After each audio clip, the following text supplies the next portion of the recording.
What's up, guys? This is Austin with Fantasy MLB On Deck. To the Fantasy Baseball ESPN page, you're going to scroll down. You're going to click on the Let's Get Started Fantasy Baseball, and that's not signing up for a league. You're just going to go to what will be this window, and you're going to click on Try Mock Draft. So let's do that. So we see these rooms, and depending on what you're going to go for, depending on what size your league is and also what draft type, it's either going to be a snake draft, which means you kind of draft one person each turn, or it's going to be a salary cap auction in which you actually spend a capped amount of number of monetary dollars towards each player, and you budget that way. So we're going to look for, my specific situation is a 10-team head-to-head points. So we'll go expert 12-team head-to-head points mock draft. And I'm going to ideally slot in randomly. Let's go into the 7 slot here to make sure that I've got people ahead of me and behind me. So the timer is going down. There's 3 minutes until the actual draft opens. I want to talk about what's on this other screen here, and that is my ESPN 2022 head-to-head points top 300 players cheat sheet. That's a lot of words, but essentially this is a list of every player that I have interest in this year. And I have my notes for who is who, and really regardless, you're going to say, well, why do you have any notes for what's the first player on the list is Bryce Harper? Why do you have any notes for Bryce Harper? I myself don't need any notes for Bryce Harper. I know what he is. I know what he isn't. That's within the top 20 picks. The top 50 picks, you're not going to make any mistakes, really. That's not where you make or break drafts. Your draft and where you separate yourself is really going to be within, the 150 through 300 and plus is where you're really going to separate yourself. So what I've done here is I have this draft sheet with all of the players in order that matches what we will see actually in the ESPN draft platform once this pops up. So essentially, I have greened out all the people that are, easy. I would happily take given their draft place. I have yellowed all of the questionable guys. Most of the time, they're say coming off of an injury, or they're a really good player on a bad team, and I'm not going to reach for them in any way. These are players that I will happily draft if they fall. To a spot in the draft where they're not supposed to be. That'll happen with Sandy Alcantara. Most likely he's great innings eater pitcher, but he plays for the Marlins and he's not going to get a ton of wins. So he's going to fall in the draft. Somebody like that. And it gets to a point where you'd say there's too much value. I can't pass up on him. I will take him over a green. Red is just strictly, I don't necessarily hate the player. I just hate where they're currently positioned within the draft. I think that there's players around them that are, for their value, either more proven to be more consistent players, or the players around them are just healthier.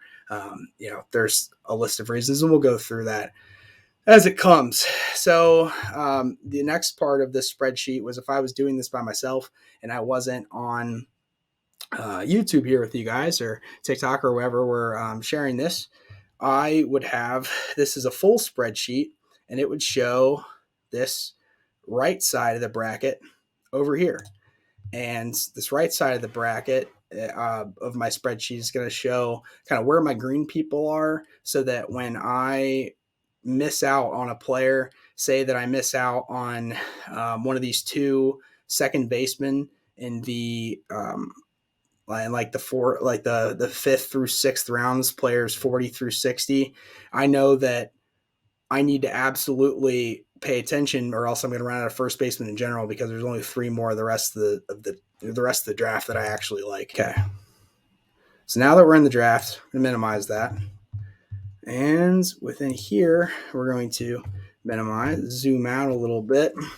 ESPN is hilarious. The projections, not ever in the slightest very important. That's not what you really want to do right now. But while there's still a minute 30 on the clock here, it's really, really important that we scroll down and in accordance to where our players are in the same ranking, like let's start queuing these players now so that later when it's a little more of a scramble, we don't have to just scramble. We already know what we're doing. So 51, as you see, Lance Lynn, he's an innings eater. He plays for one of the best teams, offensive teams in baseball. If I need a starting pitcher in this slot, I know that I already have him queued. You don't want to go start too far past 50, the 50s, because once you get past a certain level, there's an opportunity for technical malfunction. So the example is here. In my fantasy football league this past year, I was going for my fourth straight first place title, big flex, and I was going through the mountains of Virginia, and I lost connection. And not only did I lose connection, but I had the last pick in the draft. So when I lost connection, I was losing picks by the double. So I missed out on a couple rounds in a row. And when that happened, it started automatically picking my queued players from what I'd put. And I didn't start queuing players until pick 50 or so. So my first overall pick in my draft for my fantasy football. The best day of the year. Draft day. Make sure that I mute this puppy sound. Goodbye, Matthew Berry. What do you do? What do you know about fantasy baseball?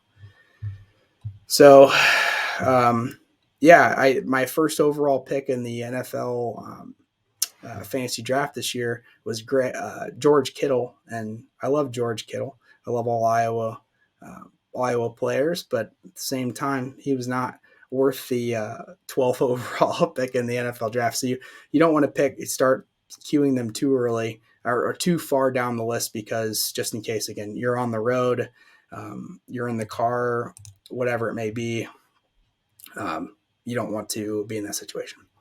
So again, this just gives me, while I'm working here, still got 2 picks. I'm really not worried about it. Whoever's left up there is going to be a really solid player.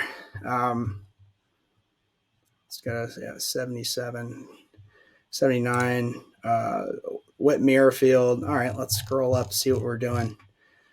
I'm on the clock. Okay, so this is a really good example. What you might be thinking is like, okay, there's Jose Ramirez, Corbin Burns, Mookie Betts, Max Scherzer. These positions this year, I'm going to go third base, Jose Ramirez, because if I check over on this sheet for my rankings, there are only freaking 6 third basemen in the entire top 300 that I trust. So I'm going to lock this down. I'm going to get Jose Ramirez, and I'm going to be on the board with the third baseman at the 7 pick overall. I could not be happier about that. So we filled in a third baseman. Again, this is really important because when I look, there are literally 6 first basemen overall that I love, that I like, and I want on my fantasy team. And when I look at this chart over here, it shows that not only are there only 6 third basemen in the entire draft that I actually want on my team, 4 of them are gone within the first 40 picks. So the fact that, again, that it just worked out that way, Jose Ramirez was my guy that I was hoping for regardless. Is he the best hitter in baseball? No, but for that position, it's going to be skimpy. There's just not a whole lot there. So, if you're playing in ESPN formats and this is like the only year that it's guaranteed surefire, you want the number 1 overall pick, because there's going to be hundreds of points separated between Shohei Ohtani and who is the best hitter in baseball. Juan Soto is the best hitter in baseball. No question about it. He's going to walk 140 times. He's playing on a bad team, but he is 23 years old. He's still physically maturing. You can't really get much better than that. So again, while my pick is still coming up, I want to scroll over, and I'm actually going to share my document here, my list, my notes with you guys, so you can better prepare for your ESPN draft. Whether you have a 10-team league, a 12-team league, it doesn't matter. Having these notes, being prepared, knowing where people are, is super duper helpful. It's going to make you just way more prepared as you move forward, and practicing for your drafts that are coming up. So as I go through, I'm going to continue to highlight people. If you see a player that's bolded, so say like Luis Robert right here. Luis Robert was the number 1, number 2 prospect in all of baseball, outfielder 2 years ago for the Chicago White Sox. Chicago White Sox guaranteed are going to be a top three offense, and this year, again, no questions about it. So that's a player that you want. I got to go back to figuring out what I want to do here. So you got Kyle Tucker, who's established. Robbie Ray won the AL Cy Young last year. He's going to get a ton of innings. He's going to get a ton of strikeouts. But again, I'm looking down the list and I'm figuring out who for the next however many picks, who has the most value. And to me, it's between Rafael Devers and Julio Urias. And it seems like pitchers go faster than others. As you see, they're kind of diminishing. So I'm going to go Julio Urias. If you don't know anything about Julio Urias, he is one of the funnier, not funny at all. He was drafted by the Dodgers as like a 15-year-old kid, 14, 15-year-old kid. He's been playing against grown men in professional baseball since he was 14 or 15 years old. At this point, he's 25, 26, finally developed into a point where he's like allowed to throw 100 innings plus. But Urias is not only going to give you a ton of innings, he's playing on a team that is going to give him a ton of run support. He's got to get to 5 innings pitched, and he's going to walk out of there most of the time with a W. And especially if your league has a say like a bonus for wins more than others. Everyone likes to kind of tinker with the point systems with their fantasy leagues.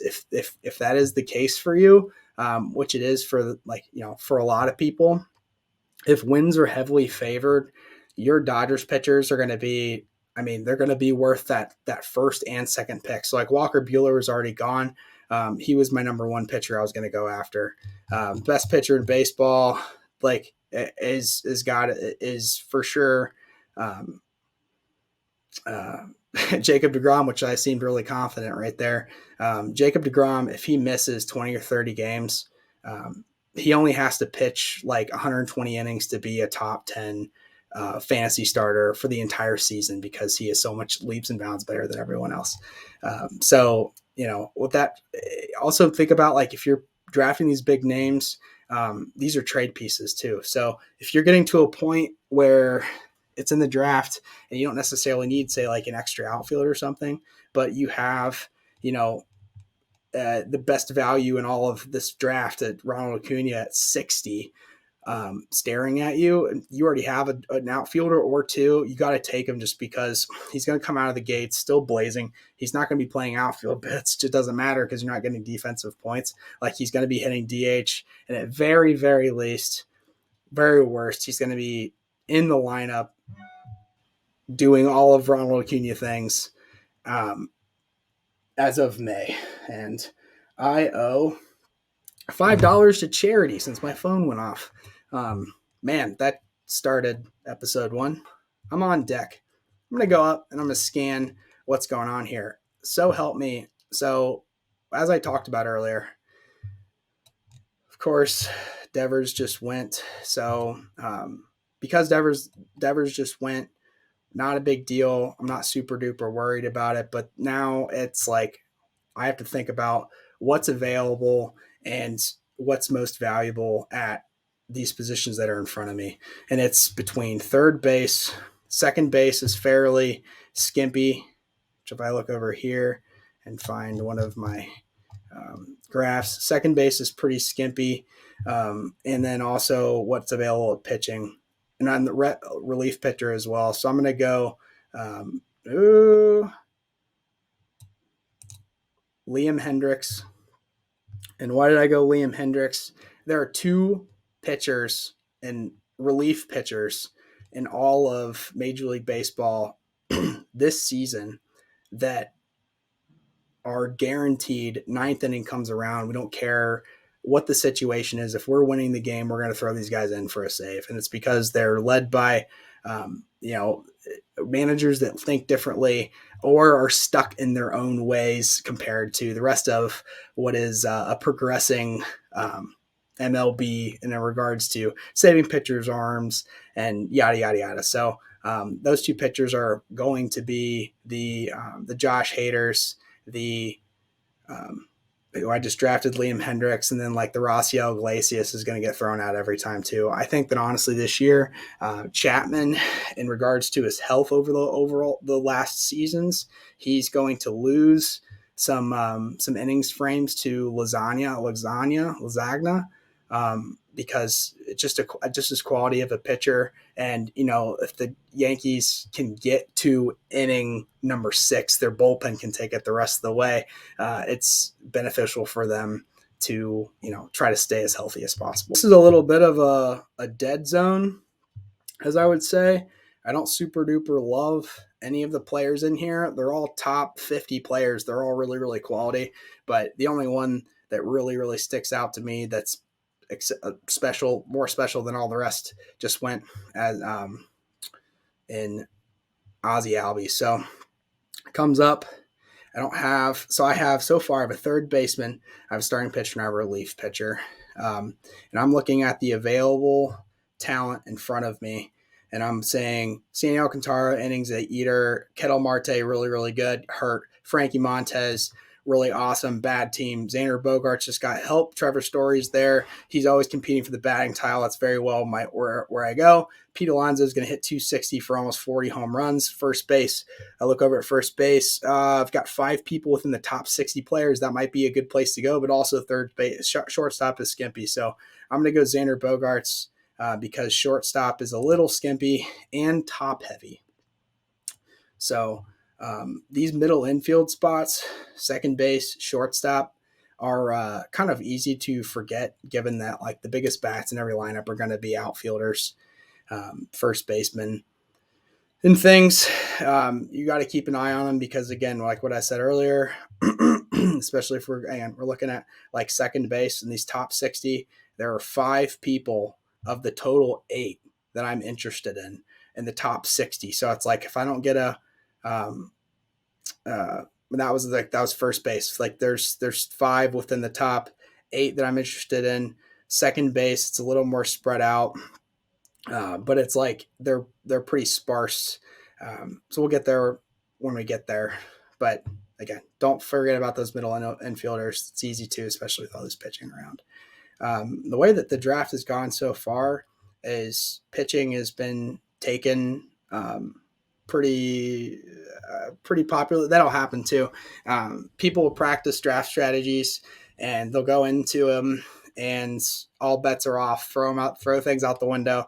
Once you actually get in, the bullets are flying around and you figure out that it's a bum rush for all the pitching that's available. And that's fair. Everyone's plays by the same game, but stick your guns because there is a ton of pitching. That's the most available position. If I look at starting pitchers for the entire draft total, including, or I guess not including the 300 plus guys, there's 47 pitchers within the top 300 people, like 300 players that I would be happy to have on my team. Obviously, there's tiers. Like I'm going to value Julio Urias over one of the bottom tier guys, like again, let's just go over here and look. Like Tony Gonsolin. But if Tony Gonsolin, it gets healthy enough to go 160 innings, he's going to be a top 40, top 30 pitcher. It's just, again, everybody has ifs, ands, and buts about them. So let's go. We've got a couple picks, but we can maybe fill in a couple cues later. So I'm down to the 81 range. So I like Jorge Polanco. I like Will Smith. So if you get to a point, this is a good point. I'll probably get cut off here because of the draft. But Will Smith, your JT Realmutos, your Salvador Perez, Wilson Contreras, and the Reds catcher, who is Tyler Stevenson, are going to be the only 5 pitchers in baseball that get at bats on their off days. So you got to think about, like, who's your best pitcher available. Who's your? I'm just going to draft. Okay, so Joe Musgrove, I think he's going to get a decent amount of run support. He's an innings eater, doesn't have any restrictions. I think that he's going to be great. Lance Lynn is going to play for top three offense in baseball. A ton of run support, strikeouts, great. Nick Castellanos and Dylan Cease. So as I look at all these players, I think that the highest ceiling is actually Dylan Cease. But for consistency base and trade possibilities, I'm going to go Lance Lynn for that consistency. What I think is going to happen is I have X amount of picks until Dylan Cease actually comes up here. And if he's drafted, he's drafted, and that's not the end of it. But I think that Dylan Cease and actually his teammate, one of the two or both, are going to be the Corbin Burns of last season. If I can open up his stats, they pop up here. 226 strikeouts in 65 innings with an under 4 ERA is unheard of. And the kid's like 24 years old. So if I can get him next turn, I will be happy as a clam. So that's my next guy. But in the meantime, again, I always want to be backloading these Q guys in a row. So back to Will Smith and the catchers. If you're forced to roster a catcher, which if you don't have to roster a catcher, don't roster a catcher, because they're going to automatically get the least amount of at-bats of anyone on the team, except for those 5 guys that I just mentioned. And if you don't get one of those 5 guys, then you're in trouble. So for this round, this league that I'm drafting for is a 10-team league. I am not forced to draft a catcher, so I'm not going to draft a catcher. Though I think that Will Smith, catcher for the Dodgers, is incredible. He is always in a catching stance. He's going to be tired. Guys just like wear down a little better. We got 1 pick till we secure Dylan Cease, and we freaking did it, guys. So anywho, it's kind of like what I think. This kid, he did nothing but win last year, but because he had an innings pitched limit towards the end of the year, and he's still super young, he's flying a little under the radar for whatever reason.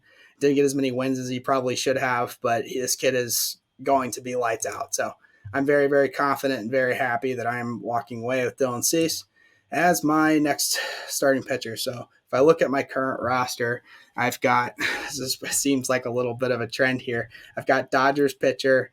I've got relief pitcher, Chicago White Sox, starting pitcher, both Chicago White Sox.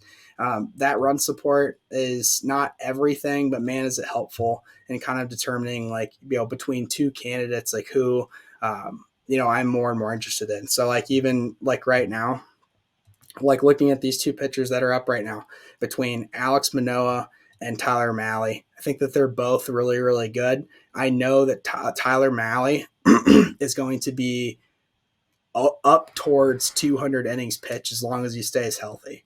I know that Alek Manoah is going to get cut off at about 150, 160 pitches probably this year, because they're going to want to preserve him for the, because he's one of those cornerstone rotation guys.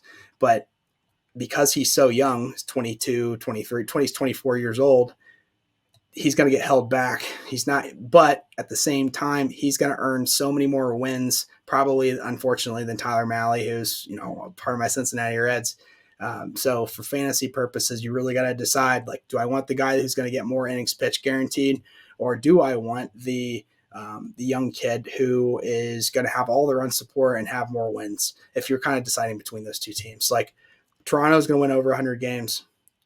Unfortunately, Cincinnati's not going to win 100 games. I think that they're going to be, a 60, 70 win team.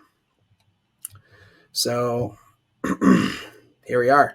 So as I mentioned before, I've already grabbed 3 starting pitchers. I have a really solid relief pitcher, Raciel Iglesias, interesting and attractive, but for whatever reason, those um, those those Angels, like, they always figure out a way to get goofy at the end of the season. So who am I going between?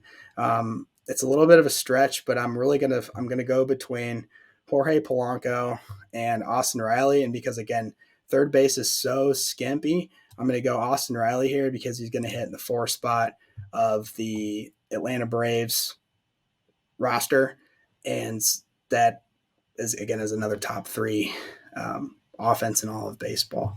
So if I look over at my roster, I've got 2 third basemen that are really, really quality that I believe in. I don't have to worry about that position. And again, as I talked about earlier, if I look at what's available for that position, we are now into the 70s. And look at that. I reached for Austin Riley to make sure that I got him, because after whatever he was in the low 80s, there's one pitcher who's Cabrian Hayes down here that I'm interested in. And besides that, everybody else can just freaking F off. And that's how I feel about it. So, things to keep in mind. Again, Chris Bassett, Fernando Tatis is one of the most valuable fantasy assets you can ever ask for, but he's going to miss the first three months of baseball. And after that, like, what is his reaction time going to be like in the batter's box? He's not going to be the same. He's going to be exciting and he's going to do some crazy stuff like when he's back, but he's just like, there's way more dependable options at this time in the draft. This is not the time to make stretches. So I'm looking at who I like. We're in the 70s through 80s, basically in the 90s, and I am scrolling. So who I really want right now, if I scroll, I haven't gotten one outfielder. And though they're like fairly deep, they're kind of top heavy. So I'm going to scroll down, and this Teoscar Hernandez was an all-star last year. He's going to hit 290. He's going to hit, 30 plus home runs in the middle of that Toronto offense, who's the top 3 offense. They are young and in charge. We can confidently grab Teoscar Hernandez. Very, very happy about that.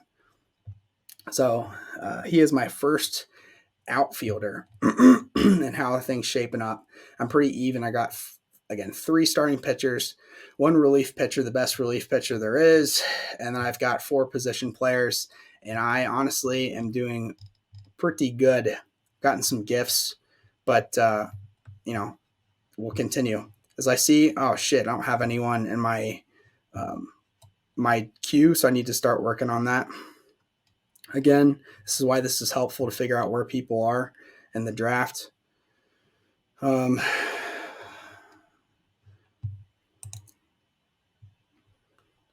could just do this from memory.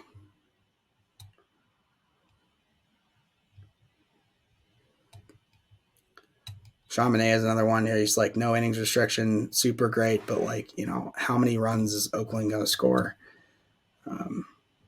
Jake Cronenworth is, he hits he's really, really flexible, and that's a good position to grab. He's also going to hit in the 3 spot while Tatis is hurt and on the sidelines. So that's one. Framler, Brandon Lowe is going to hit for almost 40 home runs for the people don't realize Tampa Bay Rays. Scored the second most runs in all of baseball last year behind the Toronto Blue Jays. And I want every bit of that, 40 home runs. Michael Kopech has a right relief pitcher label, but so help me, if he gets anywhere close to 160 innings pitched this year, he is going to have well over 200 strikeouts. He's the other guy I mentioned earlier that I think is going to be the next Corbin Burns, except Dylan Cease is going to have less of an innings restriction. That's really what it comes down to. So I've got some guys queued, and here we go. So again, if I was really, really, if I needed to roster a catcher, I absolutely would go JT Realmuto, no questions asked, because on every off day that he's not behind the plate, he's either going to be at first base, or now that the universal DH is in play, he's going to be at the DH spot. So do I want a starting pitcher or do I want a second baseman? So if I go back over here to the slot to look at my sheet, I'm going to look at second base, which I remember being pretty skimpy. We're into the picks of the 100s, and after Brandon Lowe, there's just really not much going on. So I'm going to go confidently grab Brandon Lowe, knowing that he's going to hit the top of the order and he's going to hit almost 40 home runs for the second best last year offensive team in baseball. And by the next time that I come around, I am most likely going to stretch for Framber Valdez and think about Michael Kopech. I really like Michael Kopech. I just feel like people are going to pass over him. And if I don't draft him if I don't take him in the draft, I think it's going to be pretty easy to trade for him, which we'll get into later. Trading is something that you should be thinking about immediately as soon as the draft is done. You should be looking at who has what players, where are people weak, where were you good? So, like, we're really good on third baseman. Someone's going to be hurting for a third baseman. We'll see whether or not we give into those. So, Framber Valdez and Michael Kopech are like kind of the two players that I'm between. Again, if I was forced to roster a catcher, which in this league I'm not, no questions asked, going to grab JT Realmuto. He's going to be solid as ever. In this situation, if you are freaking take the catcher and don't even think twice about it, I would have probably done it last pick. The fact that he made this long is nuts. But between Framber, innings or run support's great. But I think that Kopech is going to sit there. And if he doesn't, again, I think that I can get him in the draft, especially since he has this right relief pitching tag. And Liam Hendricks, who I also already drafted, is already the closer. People are going to see the relief pitching role and say, like, oh, if he's going to be the setup guy, I don't have any interest in him. And as long as the computer auto picks these little douchebags up here, don't grab him just by auto pick, then I very well could snag him this next pickup. But no guarantees. We'll see how it goes. Scroll that all the way over. I'm going to start working on my cues again. So we're into the 120s already. There's lots of stuff going on. It's really easy to fall behind with keeping up with your cues. So as you see, just as an example, Michael Brantley is ranked 120 on this sheet. He's 119 on this sheet. That means that Trevor Story probably moved up in the rankings, and this will happen. This was the list from 3 days ago. So take that for what it is. People are going to move up and down all the time. Marcell Ozuna apparently is at the 130 spot. Yeah, he stayed. He was in the 240s to start, and I was hoping that he would stay down there just for political reasons. But they have ESPN's kind of come to their senses with that and brought the 5-hole of the Atlanta Braves a little closer to the surface. But if people really think, if ESPN in any way, shape, or form thinks that Marcell Ozuna is going to get outscored by Yuli Gurriel or Alex Verdugo, who's going to hit 10 home runs this next year, they're doing drugs. So that's how I think about that. Hyun Jin Ryu, I have a little bit of a crush on. I've had him every year in fantasy.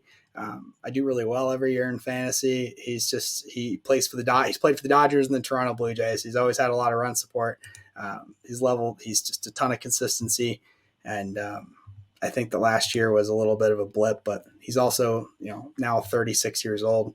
And that tends to happen when people get a little older. So where are we at?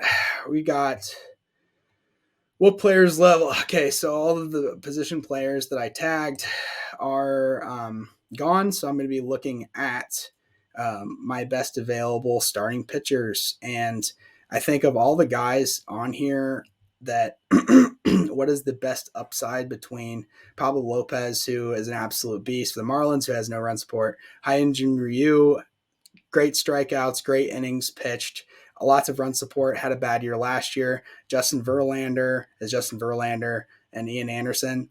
I'm only going to go Justin Verlander now because if he starts out the season, throws his first two games, he goes out 7 innings pitched, 11 strikeouts, wins, I'm going to be able to dump him, trade him for a huge haul back. That's my main motivation there.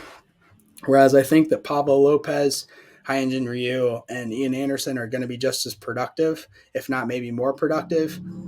They're going to fall in the draft and not get picked as soon as Verlander did, just because of the name. And at the end of the day, you really should just go grab who you want. But also understand that when people go through this draft, they're not prepared. They don't know where people are. They're going to start just, stabbing at names that they see. And when you stab at names that you see, it has the tendency to, set you up to be weak in certain categories of positions.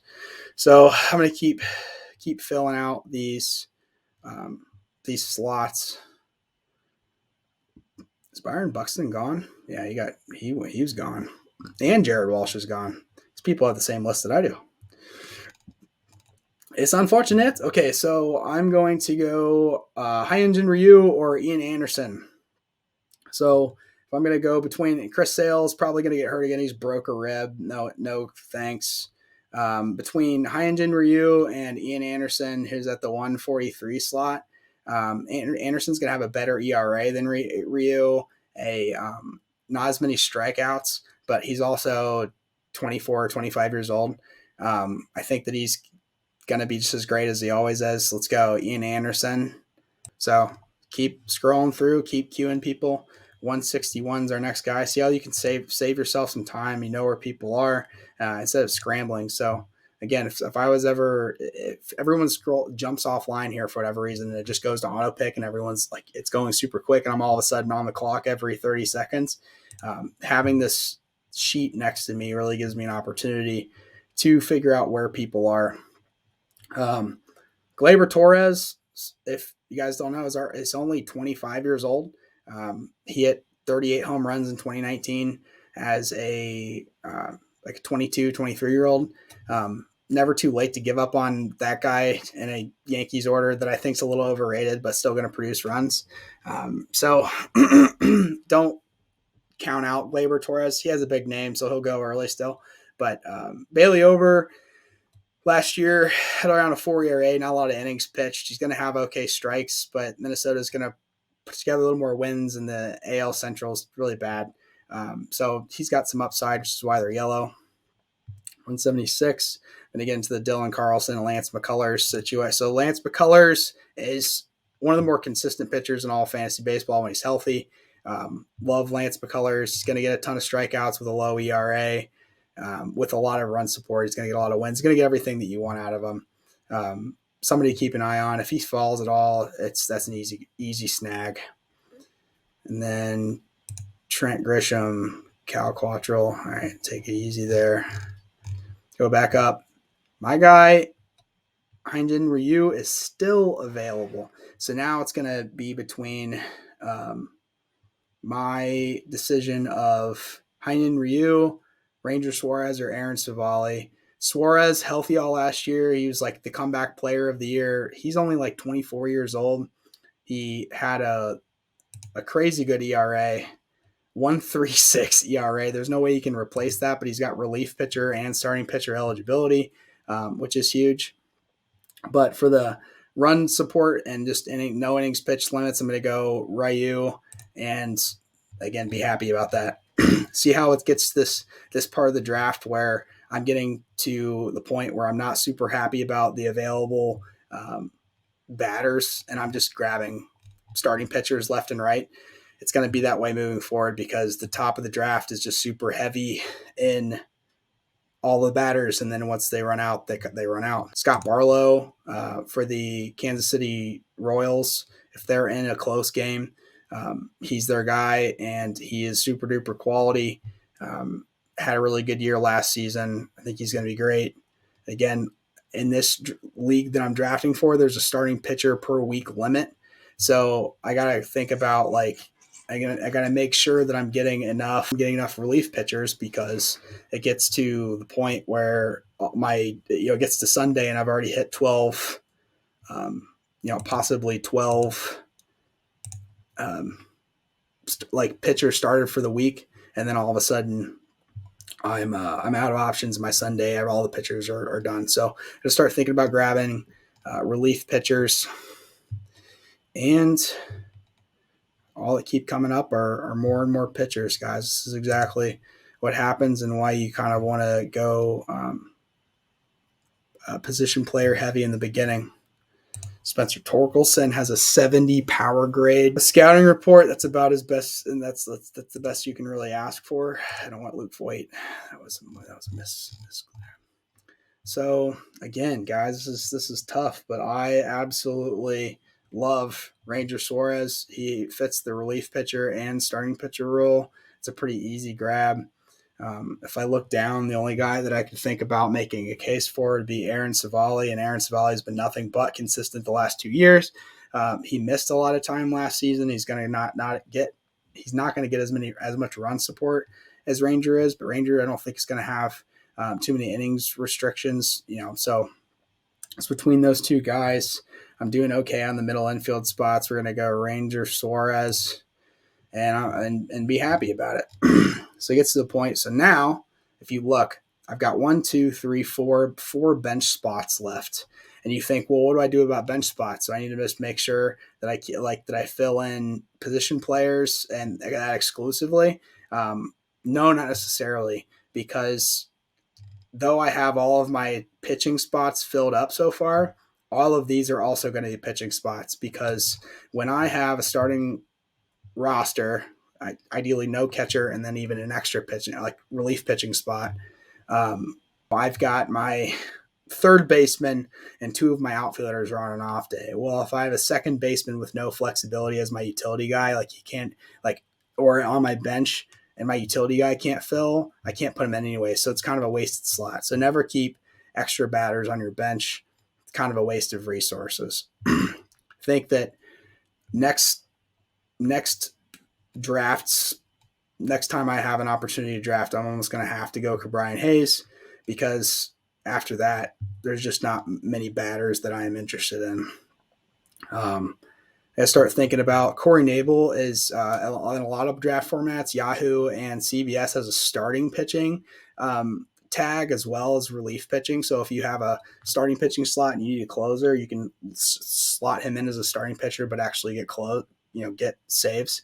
And for a Philadelphia team that's going to be okay, man, it's gonna hurt me to do what I'm about to do. I love Aaron Savali and I love Lance McCullers, but I can't. It's going to be hard to pass up on another batter, even though that'd be my utility spot. All right, I already did this. I worked ahead. McCullers has some health problems. We don't know what he's going to be like, so I'm going to go Aaron Savali and just hope that people need pitching. The thing is that people go pitching. They overvalue pitching. I value pitching just as well as it should be. In past years, you wanted to go pitcher heavy the whole time, but this season, there's just so many good pitchers all the way down the road. Even like Marco Gonzalez, who's 31 years old, he's gonna have a super low, pretty good ERA. Not any strikeouts, but he's gonna be in a lot of opportunity for a lot of wins, given that Seattle is gonna score a lot of runs this year. So again, during this time, this isn't the time to just kind of sit on your hands.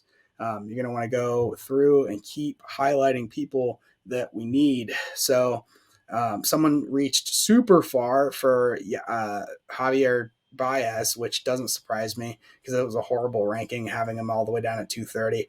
I always giggled and loved to see Javier Baez in the top 50 because I never valued him as a top 50. But the fact that he dropped from a top 50 player to a 230th ranked player this year with both second base and shortstop eligibility was nuts to me. Like a computer did that because he moved to Detroit to a smaller market and is no longer on the Cubs, which I can get into in depth at a later time. But I think ESPN they have computers that compute the projections, and then they will have a subjective man or woman actually move around the players to subjectively put them where they think they're going to be. So you can even see it here.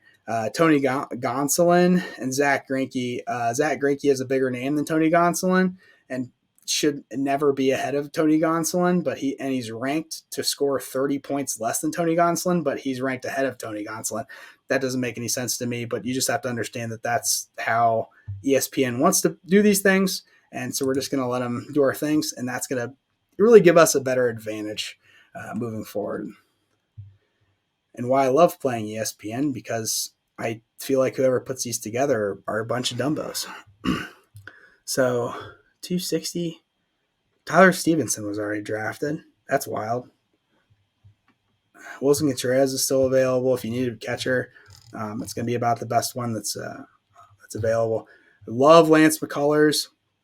Again, I think he's still available because of injuries, but it's going to be between Cabrian Hayes, Grisham, and Kelnick. Kelnick at 197, I think, is going to be probably the highest ceiling of all those guys. But if you talk to anyone within the Pittsburgh Pirates organization, Kelnick is, or Cabrian Hayes is like the best player overall that they said that they've seen ever in a Pirates uniform, going back to the guy that died in a plane crash. What was his name? He's a Hall of Famer. He is named. So looking at my roster, don't plan on rostering a catcher. I'm empty at first base. I'm empty at shortstop, second base shortstop slot, and I have all my outfielders left. And it's like, man, if you were not prepared, you would think to yourself, like, fudge, I am in trouble. I have all my pitchers except 3. In all reality, I'm in a really good spot. Ideally, no one takes Jared Kelnick right here, because that's who I really want, and that's who I'm going to draft. But say if Jared Kelnick got drafted, I'm going to scramble and say, oh my gosh, I absolutely need a fill in the blank. I can just scroll through and figure out, like, oh my god, okay, if I have to grab an outfielder and the next one available is Akil Baddoo, then that's what I'll do. So I'm going to confidently, happily take Jared Kelnick as my second outfielder, and that's okay, because again, outfielders, there's a lot of them, and there's a lot that aren't even ranked in the top 300, which is crazy to me. But again, you kind of bob and weave with the punches, and you make the most of them. Here's Corey Neville, kind of what I mentioned. He's a Philadelphia closer. A lot of platforms he has a starting pitching ability. So Spencer Torkelson is my next guy at 216. So I'm looking at what I have available, and it's really kind of a dead zone. But you get down to Spencer Torkelson, and I wasn't really giving him a ton of credit, but I think originally, but he is going to, I think, start day one. He's the 4th hitting prospect in all of baseball right now, but he has the highest power rating behind Julio Rodriguez with the Seattle Mariners. He has a 70 power rating and is supposed to play every single day at that first base spot. And I think that he's going to do super well. If he hits anything above 250, he's going to hit possibly 30 home runs with a Detroit roster that's going to score a lot more than people think, given that they've got 2 top 5 prospects, the other being Riley Green, who I think is supposed to be, again, Riley Green is like the second best pure hitter in all of available prospects this season. So keep queuing, keep looking. 271 is my next. Akil Baddoo. He is he's far beyond faster than anyone thinks he is. If you look at the rating,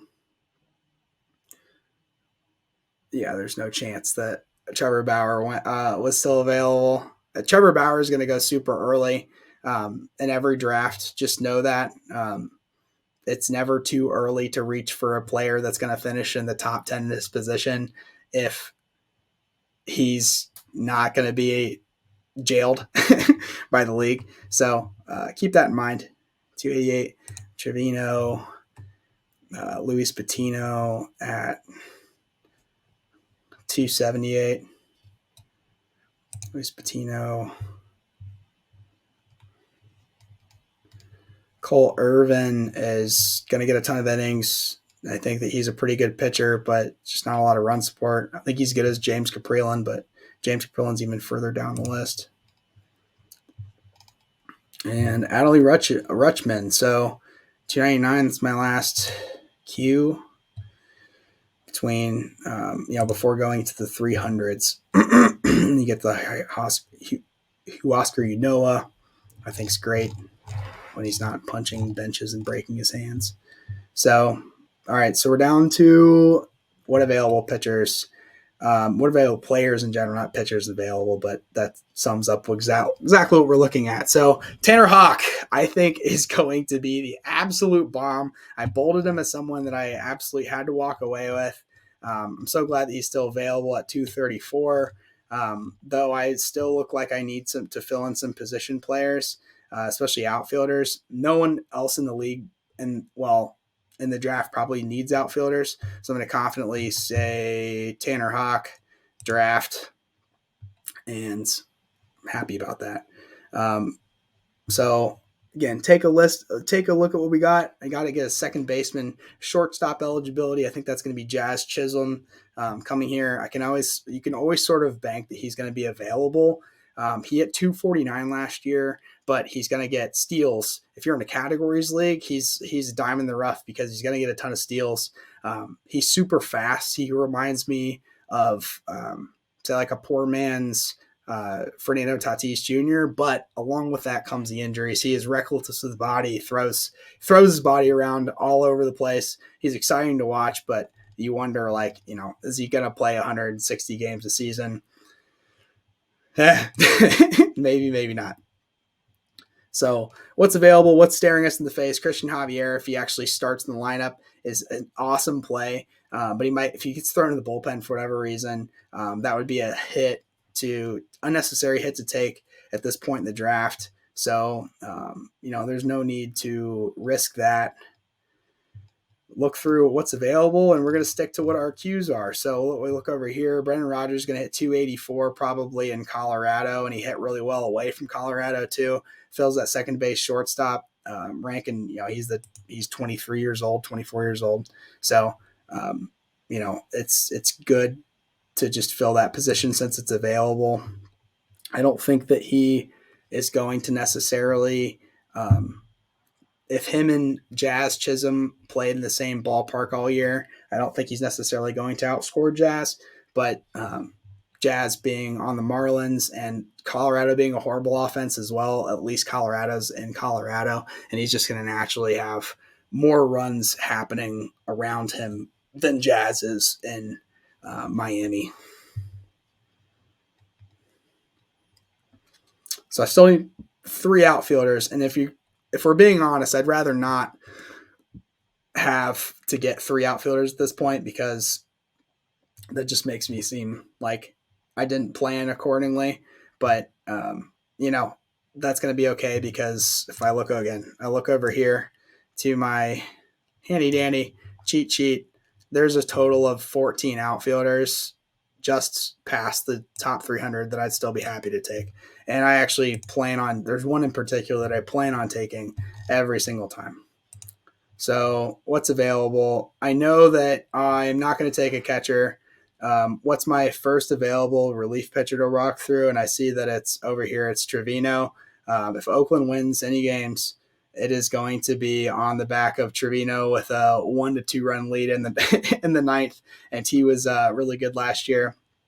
So I'm going to make sure that I get Trevino, and I'm happy about that. Never ever doubt Billy Beane. He's smarter than everyone else. Same like anyone that projects the Rays or the Athletics to finish in the bottom of the league just doesn't know what they're doing at this point because they, regardless of what resources they have available, they're always going to outperform the expected. So, all right, that came around pretty quick, but that's okay. We are prepared. So I look at what's available. I like the starting pitchers that are available. They all have their ups and downs. Tony Gonsolin always has a low ERA, lots of strikeouts. He just can't stay on the field. Is he worth my very last bench spot as a pitcher, and honestly, I'd say probably not. So let's go ahead and search for, let's say like Jazz. Is Jazz still available? He wasn't. He was gone. Tyler Stevenson, who I know, was gone. Wilson Contreras at 266 is somehow still there.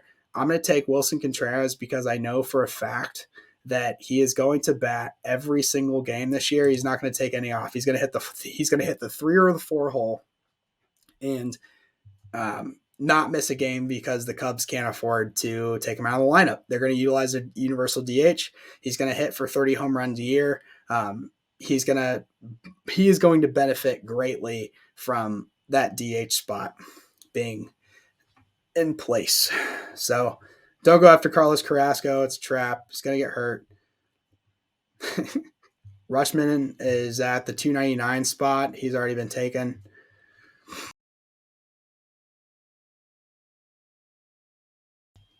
So what do we need? As we look, everyone's filled. We still need outfielders. That's fine. We need 3 outfielders. And we need a bench spot that's going to be a pitcher. At this point in the draft, people are being so like if I didn't have a bench spot available, all positions that I didn't need would disappear. I can't even draft them. They like if I draft another pitcher, I wouldn't see anyone but outfielders because that's all I can take. But anyways, Badu's contact rate and power rate is above average, and his speed is way faster than anyone else knows or like pays attention to because he plays in Detroit. Happily take Badu at that outfield spot. Him and Riley Green actually just went back to back the other day, and that's who I'm going to actually search next. And I'm going to cue him. Ranked 583rd. He's like the second best pure hitter in all of of all the prospects available, and he's ranked 583rd. So this is kind of where you go to figure out who you need next. Adam Duvall led the NL in RBIs last year. He's going to hit the 5 or 6 hole in Atlanta. Look for outfielders that I need. Brandon Nimmo is going to hit the leadoff spot for New York Mets. He's hit 280 plus the last 2 years. As long as he's hitting against both right and left-handed hitters consistently, that's a great guy to go after. But if Unoa is available, which I think I would have already queued him. No, he's down here. Starting pitcher, Atlanta. He's 23 years old last year. He's going to be 24 this year. Punched a bench, which ended up breaking his hand, which is why he missed basically the remainder of the season. But he had like a 2.4 ERA at the time, had like 30 more strikeouts than he had innings pitched, was literally killing it. And then made a stupid decision as kids do and hurt himself unnecessarily. So I think that's a great value for where he's at. Hopefully he comes back healthy and can control his anger, which is easier said than done, folks. So this is getting to the skimpies. At least at this point, you can see I only need 2 outfielders, and that's the only position that it allows me to draft at this point. So what am I going to do? I'm going to go over and try to find who's the outfielders. Joe Adele is down there. Kyle Lewis is a great power guy, but is he going to get a ton of at-bats due to injuries? Keep looking. Andrew Vaughn, if he gets anywhere close to 500 bats, is going to be a great one to have. Nemo, who I already talked about, Riley Green, Adam Duvall. So take a look. Brandon Nemo, do they project him to have – really the best thing about projections is at-bats, and they're not even giving me that. Freaking useless. They don't give you at-bat projections. So go for high ceilings at this point in the draft because once people are gone, they're gone. So we're going to go Riley Green, and I'm happy about getting Riley Green. So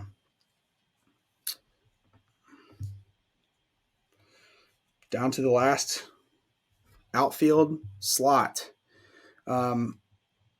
Best outfielder available left, I think, is Brandon Nemo, in not taking into consideration Julio Rodriguez for the Seattle Mariners, who's projected he's the number 1, number 2 prospect in baseball, depending like trading a spot with Bobby Witt Jr.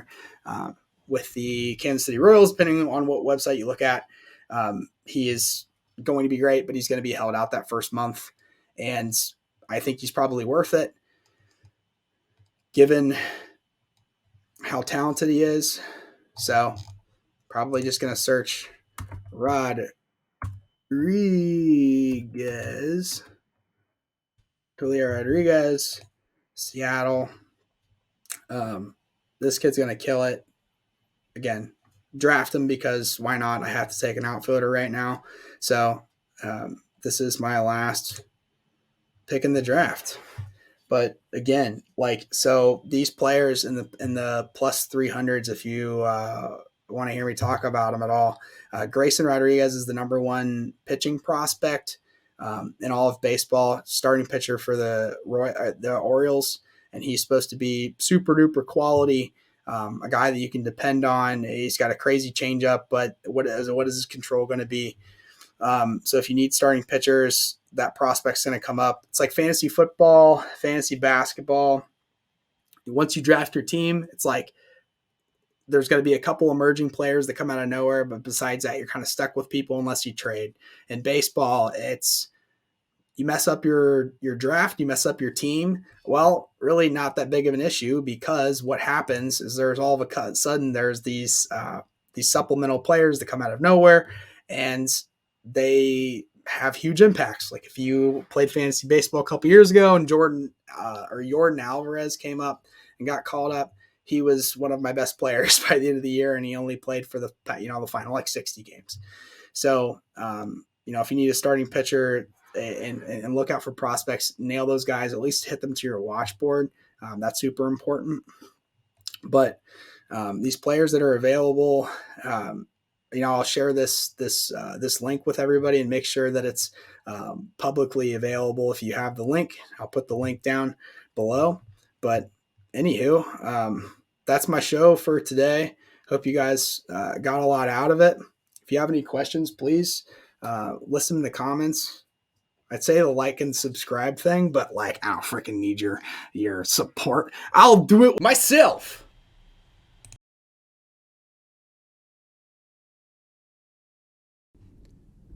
Like this video or be cursed.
Out ya.